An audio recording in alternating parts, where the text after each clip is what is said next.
Bharatiya Janata party के पूर्व राज्यसभा सांसद और राष्ट्रीय प्रवक्ता जफर साहब मेरे साथ मुरादाबाद में मौजूद हैं। जफर साहब मुरादाबाद पहुंचे हैं।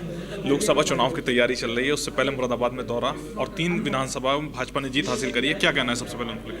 देखिए, भारतीय जनता पार्टी को जिस तरह से 4 स्टेट्स में कामयाबी मिली, उससे समझ में आ गया कि जो हमारी नीति है देश हित, राज्य हित और जनहित में काम करने की, वो पूरे तौर से लोगों ने उसको सराहा है और उसका फ़ायदा जो है भारतीय जनता पार्टी को आशीर्वाद उनका मिला है और हमको सेवा करने का फिर से मौका मिला।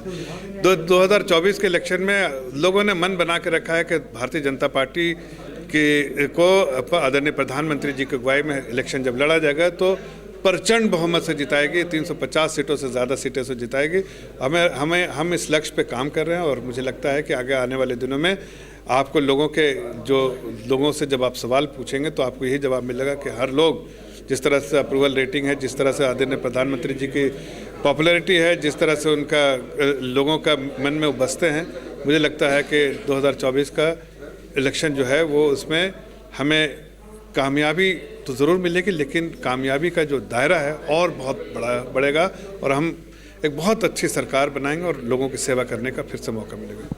मध्य प्रदेश, छत्तीसगढ़ और राजस्थान तीनों में बहुत अच्छा प्रदर्शन रहा, लेकिन कहीं ना कहीं मुसलमान कोई भी उम्मीदवार नहीं दिया। आप मुस्लिम वर्ग से आते हैं, लगातार भाजपा सबका साथ सबका विकास कर रही है, लगातार काम भी कर रही है, लेकिन उसके बाद मुसलमानों को अपनी टिकट न देना और जो है तुम्हारा टिकट के बाद एक मुस्लिम आपके विधायक थे, उन्होंने भारतीय जनता पार्टी को छोड़कर राजस्थान में निर्दलीय चुनाव लड़े हैं और उन्होंने जीत भी हासिल करी है। देखिए, कभी कभी हम विनेबिलिटी के क्राइटेरिया पे देते हैं जीतने के लिए। अब तेलंगाना में कांग्रेस ने कि इतने सारे उम्मीदवार मुस्लिम उम्मीदवार थे, कोई नहीं जीत पाया। हम टिकट देने के लिए नहीं देते हैं, टिकट जीतने के लिए देते हैं। जीत के रेस में कोई भी मुस्लिम आगे होगा उसको टिकट मिलेगा। लोकसभा चुनाव की तैयारी चल रही है, आप खुद मुरादाबाद में हैं, मुरादाबाद के लिए क्या खास है? देखिए, मुरादाबाद में भारतीय जनता पार्टी का दायरा बहुत बड़ा है। हमने लोगों की सेवा की है, लोगों की जनता की जो समस्याएं हैं उसको उजागर किया है और उसका समाधान निकाला है।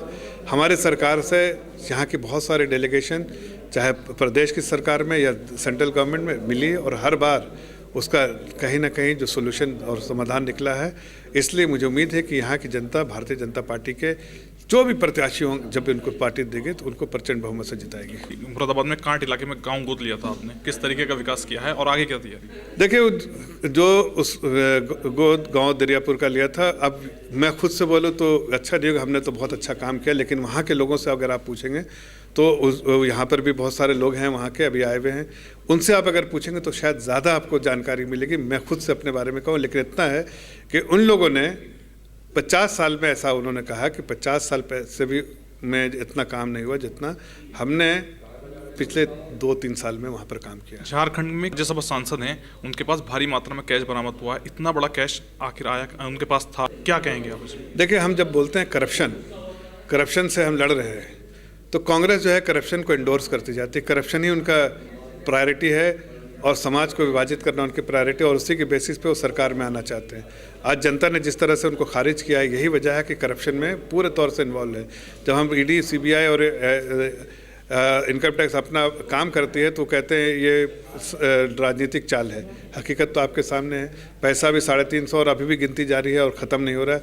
इससे समझ में आता है, और सारे जितने गठबंधन गठबंधन के अलायंस पार्टनर है और कांग्रेस चुप्पी लगा के रखी है, इसलिए कि ये कहीं ना कहीं करप्शन का जो स्लीपर सेल है कांग्रेस का, वो हर स्टेट में काम करता है और वही स्लीपर सेल झारखंड में भी उसके जो स्लीपर सेल बहुत एक्टिव है। यहाँ से पैसा कमा के वो भेजते हैं गठबंधन गठबंधन को, पूरे देश में करप्शन करके पैसा इकट्ठा करके वो लोगों को गुमराह करने का काम करते हैं। लेकिन अब जनता समझ चुकी है ऐसे पार्टी को और उनके प्रत्याशियों को वो पूरे तौर से नकारती है। बसपा सुप्रीमो ने अपने भतीजों को उन्हें जिम्मेदारी बढ़ी दी है, क्या परिवारवाद को बसपा बढ़ावा दे रही है? अब देखिए, उनका आंतरिक मामला है, उन्होंने जो बेहतर समझा किया है।